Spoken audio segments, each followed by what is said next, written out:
welcome to Wellness Wednesday. I'm Harmony, and today I was asked a lot of questions after last week's video about how to help deepen or work on Eka-Pada-Sirsasana, or leg behind the head, some extra things you could do. So there's a few extra things that I like to show people, especially if they're stuck at this point. They can kind of add these into their practice and work on them. So the first one is actually this wide pigeon position. So I teach this one a lot, especially in my hip opening class, where you're lining up your shin with the front of the mat. You're pulling out the fleshy part of the thigh. And then instead of moving this leg, you want to keep the leg at a 90-degree angle, and then you're just shifting the hips. So you start to work the opposite hip bone down, and you're leaving the leg where it is. And then you're just letting the body come forward and you're hanging out here. Now, if you have a little bit of opening already and this feels quite comfortable, you can move the foot more into the center line.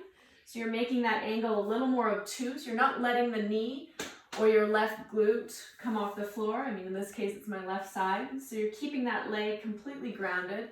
And then again, you're just hanging out here, and you can take a little rest on your foot and try and keep dropping your opposite sit bone down to the floor. Spend some time here, maybe writing in your journal or reading a book. Do something that takes your mind off of the sensation you might be feeling on that left leg. Now, another thing that I often get students to do, it's a variation of Kashi Pasta, which is the third series posture, but it can help deepen Eka-Pada-Sirsasana. So I put a little towel behind the sit bones, and you want to bend the leg that you're not going to put behind your head. So you're going to press the foot against the wall. Now, one thing is, often when people are working on Eka-Pada-Sirsasana, they take the leg out to the side. They think that it's this opening they need more of.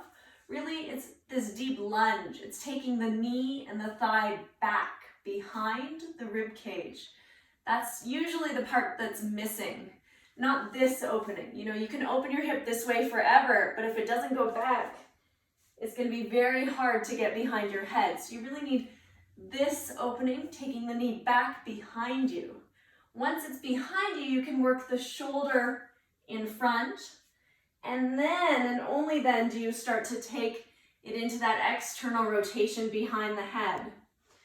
Now, I'm not very warm here, so this is a very good example of what it might be like. So you really want to, again, try and work that leg back as much as you can. You can even wrap that arm around and push back and try and pull your head as far through as you can. And you're also taking your foot with the opposite hand and trying to pull down. Once you get here, you have this little cushion behind your sit bones. You're going to start to press through that leg that's against the wall. And you're just going to hang on to this foot and keep pressing yourself back. You want to keep trying to take the head and the chin back. And again, you can kind of hang out here. The thing that you really want to do is keep this pressure through the leg. So you could take a little book. Maybe we'll read The Sacred Path of the Warrior and hang out here. This is why we have all the books in here.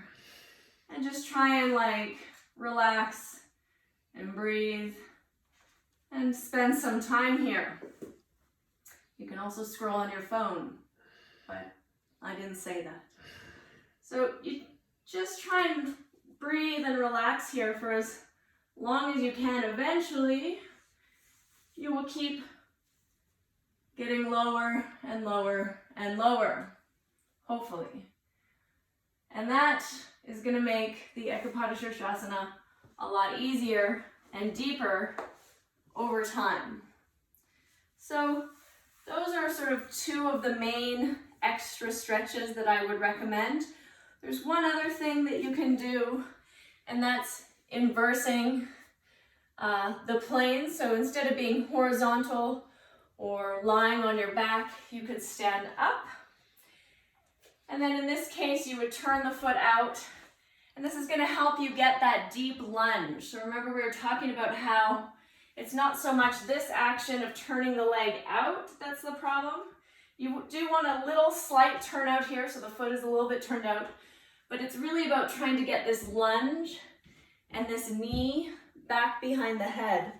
And then you can start to kind of work your head underneath the leg. You're just breathing here, just gently opening. So again, that's one other thing you can do. So working this lunge on a vertical plane instead of the horizontal plane, and try to really get the shoulder underneath the leg. And then you're slowly starting to peek your head underneath. So those would be the 3 main extra stretches you could do. You can really do them at any time. You don't have to be that warm to do them. So you can do them outside of your practice also. Just use your breath, go slow, try and spend some time there. And I think you'll find that there's really good results. And if you're practicing at home right now on your own, if you're kind of stuck on Eka-Pada-Sirsasana or the leg behind the head, you could take a lot of extra time and spend the moments that you have really enjoying some of these extra stretches to help open the leg deeper into that hip area. So I hope you find them helpful. Good luck, enjoy, remember to breathe, and stay healthy. Thank you for tuning in. Namaste.